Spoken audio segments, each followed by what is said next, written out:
everyone, this is Kristen Brindley, and I'm here with the wonderful Will Thomas. Thank you so much for Wonderful, being with us. Will Thomas. Wow, thank you.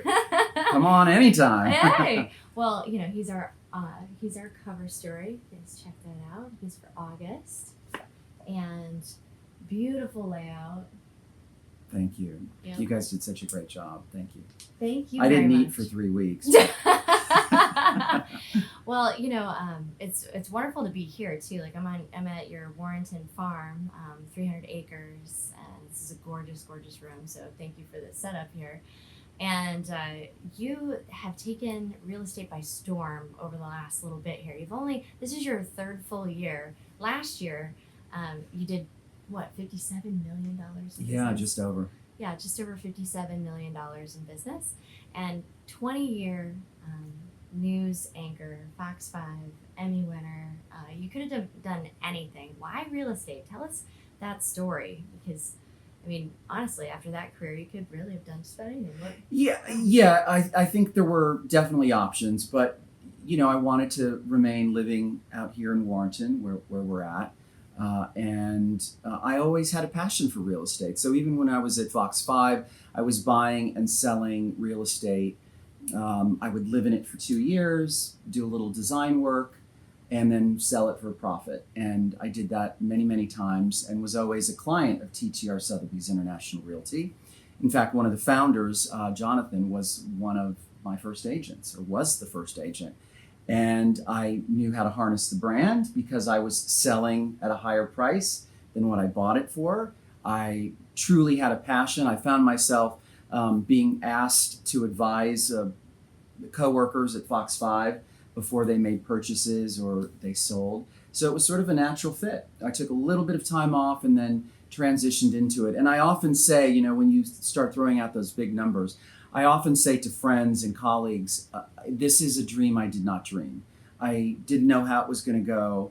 I wanted to be successful. I think I knew I would be, right? That is the positivity in me. But, how quickly is it going to take? And I didn't know if the phone would ring, how quickly it would, where the calls would be coming from. So to do $57 million with only 14 transactions, including some record sales in places like Georgetown and McLean and Fauquier County, I am truly grateful and blessed. Well, we appreciate your pull for excellence and your mission. Can you tell us about your business and what it is that you're working on right now? Well, I'm doing what most of the real estate community is doing. I'm representing buyers and sellers and working a true town and country business. So not only in Fauquier County where I live, in Loudoun County, but in Washington metropolitan area as well. The way that I approach my business springboards from a philosophy at Sotheby's, which is luxury is not a price. It's really a level of service. And I take that and push it even further. And my goal in my business and with the people that we touch, clients and the vendors and people in the title business and others, real estate colleagues, is we try to exceed expectations in every way we touch you. And I think many people that I have worked with in a very short amount of time have worked with other top agents. And the comments I get is, I've never seen anybody do this. I've never seen that attention to detail. I've never, and it's telling me I'm doing something right. You still have to do the business part of it, which is be a good negotiator. You have to try to find things that aren't always on the market. I sometimes think, especially in the super upper bracket market, that's how you earn your stripes. Yeah, I know what's on the market. Show me what's not on the market. And that's how I started working with one of my best clients. They can go on to the search engines like anyone else. And, so you want me to take a chance on you, Will? Show me something that's not on the market. And we ended up selling them something that was not on the market, and which was exciting. And, and I think with regard to how I market, I believe the skills that I bring from the world of television journalism serve myself and the clients so well. Every home really has a story, and it's a tagline I've used now for 3 years. It's true. Every home is different. It could be the interiors, it could be the neighborhood, it could be the landscaping, it could be the architecture. Look where we're at now in a 1907 Edwardian stone house. This house has a story. As you look around, I know there's a little bit of a Downton Abbey feel here. We're in the library. My partner of 9 years is a celebrated interior designer, Barry Dixon. So I am a recipient of his great work. And It's beautiful. yeah, again, part of the gratitude in my life. So, you brought up Barry. So tell us a little bit about your family and about you. Well, it's Barry, Dinah, and me. Dinah's our wire hair fox terrier. just She's cute. in the other room. Thank you. So we have this great synergy now. I mean, Barry, when we met, didn't know what I did. We sort of met through friends, and I didn't really have an idea what he did. He was out here in the country. I was in the city working on the news. I knew he was an interior designer. He knew I was a television person. And, when I reflect back at how I started in real estate and where I got the bug, I was buying, designing up, and then selling properties. So I had a design bug. And so initially we had this great connection over design because I love it too. You don't want to come home and talk about the latest murder, in Washington. That's not true. so I never really came home and spoke about my work too much. Not that it was always gloom and doom, but quite often if you watch local news, you might agree that there's the first 15 minutes or so is pretty serious stuff. And then we get into the water skiing squirrel, right? Right before weather. So we had that great connection. And now in our current state where I'm doing luxury real estate and he's doing luxury interior design all over the world, really, we have this great synergy. And clients that I have worked with have engaged Barry to design for them, and vice versa. I have worked for one of his clients. So it's a really great synergy. And the company TTR Sotheby's International Realty, it's such a great brand. I knew it as a customer, and now I know it as a real estate advisor. So it's been very exciting and kind of a natural progression. Can you tell us a little bit, like maybe what's been the largest challenge maybe for you in this transition or as a realtor? Like what's the most challenging thing? Oh, geez. Let's see. The most challenging, even though news is so unpredictable, I knew I had to be at the studio at 3:00 in the afternoon, and we were off the air at 11:30, and I would come home, and I wouldn't necessarily have to talk about work too much because the next day it's a new day. It's a new news day. So now I really have to schedule my day, which can be very, very long days. And fortunately, there's someone around the corner who helps me do that. And She's so amazing too. Thank you. Yeah. Thank you. So the biggest challenge is it's a different kind of schedule that I really have to stay on top of and maneuver around. And then it's also, how do I shut off my brain? That's probably been the most difficult. There was a time when I was at Channel 5 where I was doing investigative long format pieces many, many years ago. They got away from that. They wanted to have stories that were a little quicker and didn't want to have such an investment of time. Maybe they still do them, but I don't and didn't. And when you were working on those long format stories, I would come home and I would think about it and think about the next interview I need to get and the deadline and all of that. And I'm finding I do that with real estate. And so how do I shut off? How do I, so I usually close my eyes and think of a nice beach in Mexico or something. That seems to work. That seems to do it. Yeah, and not too much coffee. It's really like an entrepreneur problem solves until bedtime sometimes, or when they get a silent moment, they think through the next thing that they're trying to solve. So I feel like that you can really, I feel like you can probably relate to all the other business owners, right? And entrepreneurs out there in a really high level because that's what you're doing. Yeah. I agree. And I think whether you are a real estate agent, broker, a title attorney, someone in the insurance business, the job doesn't sleep, and, whether it's a smaller deal financially or a really big one, I feel like when you need to be available for clients. And so I do get calls and text messages often at 6 in the morning, at 6:30, because that's when the clients are waking up or when they're starting their day. And I'm not necessarily saying the clients expect me to answer right away, but I do, as much as I can, unless I'm with a client.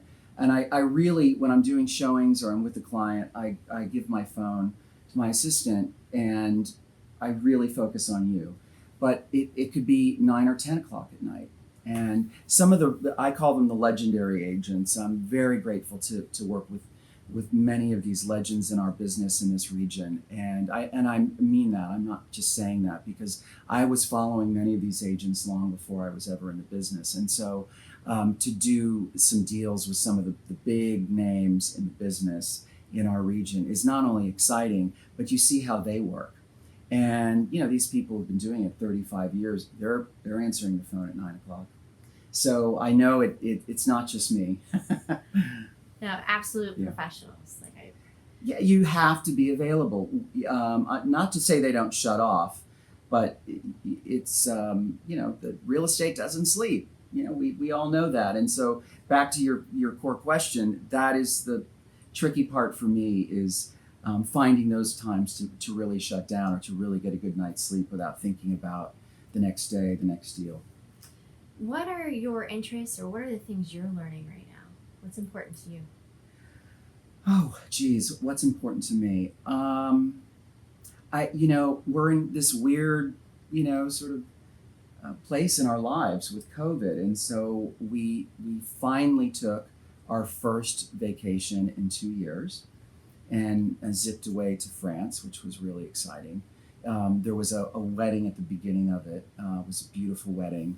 The son of a very well-known interior designer. So can you imagine? It was gorgeous. So that was a nice way to kick off the vacation. But we traveled as safely as we could. And so it's important for me to travel. It's important to Barry as well. I think that's where he finds a lot of his inspiration for product lines and interior design. So that's important personally. Our friends and family are very important to us. And to me especially, my sister and brother both live on the West Coast. My parents are gone, unfortunately, but I get to see them the first week of November. So we try at least once a year to create a reason to get together. So we're going to do that. That's exciting. And charity is a big part of my life too. And I always say, to anyone who asks, I did okay in television. They paid okay. It's never as much as people think. But in real estate, when you're successful, it translates, into, bigger paychecks. And it has allowed me to do more charity-wise. So I am on the board of directors of Northern Virginia Therapeutic Riding Program. It's equine-assisted therapy for children with special needs, wounded active service members, and other members of our community. And I do 2 fundraisers every year. I do a spring event here at the farm for about 125 people.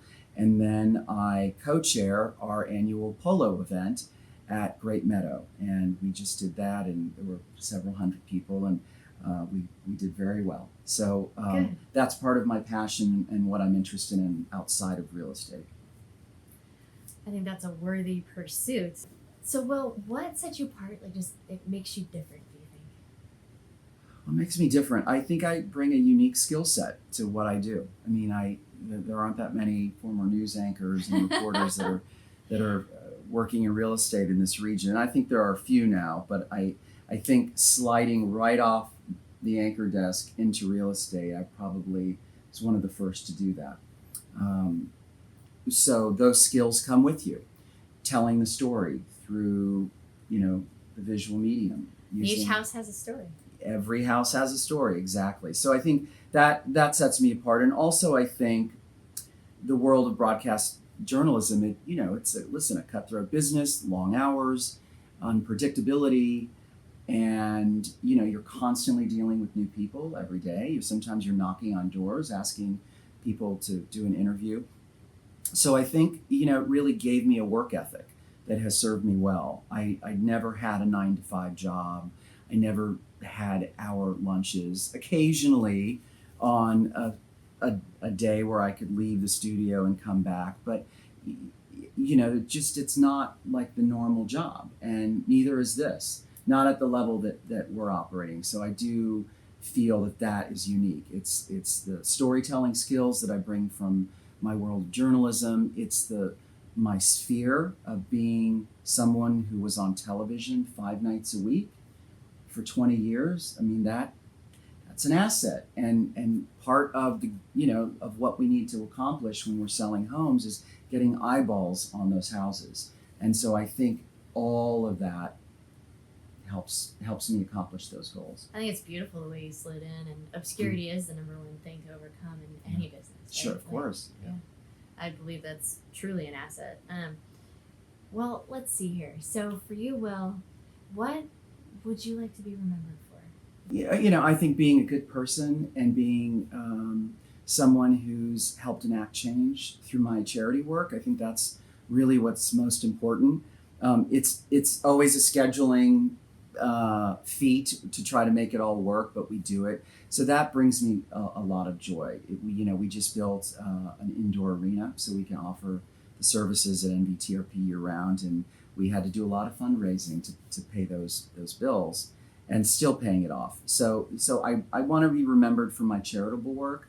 I want to be remembered for exceeding expectations. When people say to me or say to a friend, who should I use in real estate for my transaction, I want people to remember me, to say, I had such a great experience. He exceeded every expectation. He was available. He was fun. He made the experience fun. So those are the kinds of things I want to be remembered for. And I think that's how you grow your business. It's referrals, right? That's a big part of it. And so I think, and just being a good person. So for you, tell us about, is there anything on the horizon, or any big deals that just were done, or? Well, one we just recently closed on was very exciting. It was the biggest condominium sale in more than 3 years in the Washington, D.C. region. So it's about $8 million. Potomac River waterfront penthouse, which was very exciting. Sure, it's gorgeous. It is gorgeous. I mean, just the outdoor square footage is 3,000. So it's bigger than most apartments. Right. So that was really exciting, and it was an off-market deal. So it kind of dovetails into what we talked about earlier. Sometimes that's where the big deals happen. Is I've seen what's on the market, what's not. So that was very exciting. And then we also set a record in Loudoun County in Purcellville. We sold a property. I represented the buyer in this particular case, and it was a little over $5.5 million, and it was the highest residential sale in the history of Purcellville, which is right outside of Middleburg for those who don't know, and it was gorgeous. So those were two very exciting transactions that just occurred. That's very exciting. Is there any advice that you'd love to give our real producers out there? Advice, geez, I don't want to sound preachy, but I can tell you what works for me, and maybe this is something that you can incorporate into your business. There's a Maya Angelou quote, and I'll probably botch it, but it goes something like, people will forget what you said, people will forget what you did, but they won't forget how you make them feel. And I think that is what I strive for in my business, is how am I making them feel? How do I exceed the expectations so an otherwise stressful decision or stressful situation, the offer isn't what the seller hoped it would be, that you can make them feel better. And I guess that's my best advice, is make people feel the way you would want to feel. And remember, the advice is they will always remember how you make them feel. It's not what you did, how much extra you got in a negotiation. It's how do they feel at the end of that. So that's my advice. I promise I'm not trying to be preachy, but it is something that I really live by in my life, in my business, and it seems to be working. I would say that it is definitely working. Pleasure today, Will. It was good to have you. Pleasure was mine. Thank you, Kristen. Have a good day, everybody. You too. Bye.